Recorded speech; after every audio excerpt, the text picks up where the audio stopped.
சென்னையில் 12 விமானங்கள் ரத்து செய்யப்பட்டிருக்கின்றன. அண்மை செய்தியை பார்த்து வருகிறோம். நிர்வாக காரணங்களுக்காக விமானங்கள் ரத்து செய்யப்படுவதாக அறிவிக்கப்படுவதால் பயணிகள் தொடர்ந்து அவதிக்குள்ளாகி வருகிறார்கள். இன்றும் ஒரே நாளில் புவனேஸ்வர், கொல்கத்தா, பெங்களூரு, திருவனந்தபுரம், சிலிகுரி உள்ளிட்ட 6 இடங்களுக்கான புறப்பாடு விமானங்கள் ரத்து செய்யப்பட்டிருக்கின்றன.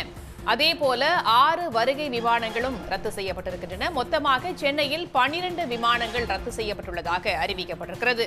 கூடுதல் தகவல்களோடு இணைகிறார் செய்தியாளர் ஜெய்சங்கர். ஜெய்சங்கர், விவரங்களை சொல்லலாம். சென்னை விமான நிலையத்தில் தொடர்ந்து விமான சேவைகள் ரத்தாகி வருகிறது. இன்று ஒரே நாளில் மட்டும் 12 விமான சேவைகள் ரத்தாகி உள்ளது.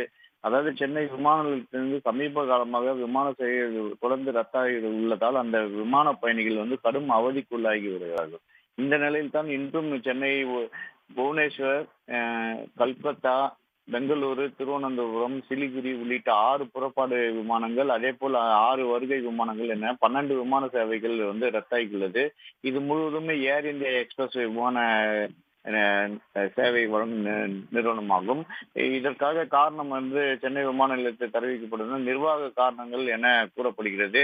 ஆனால் நிர்வாக காரணங்கள் என அவர்கள் கூறினாலும் குறைந்த பயணிகள் வருகை, அதனால்தான் திடீரென ரத்து என பல்வேறு தரப்பில் தெரிவிக்கிறார்கள். இதுபோல் ரத்தாவதால் ஏற்கனவே பதிவு செய்து உரிய நேரத்தில் பயணம் செய்ய காத்திருந்த பயணிகள் மிகுந்த அவதிக்குள்ளாகி வருகிறார்கள். உடனுக்குடன் செய்திகளை தெரிந்து கொள்ள சன் நியூஸ் பெல் ஐகானை கிளிக் பண்ணுங்க.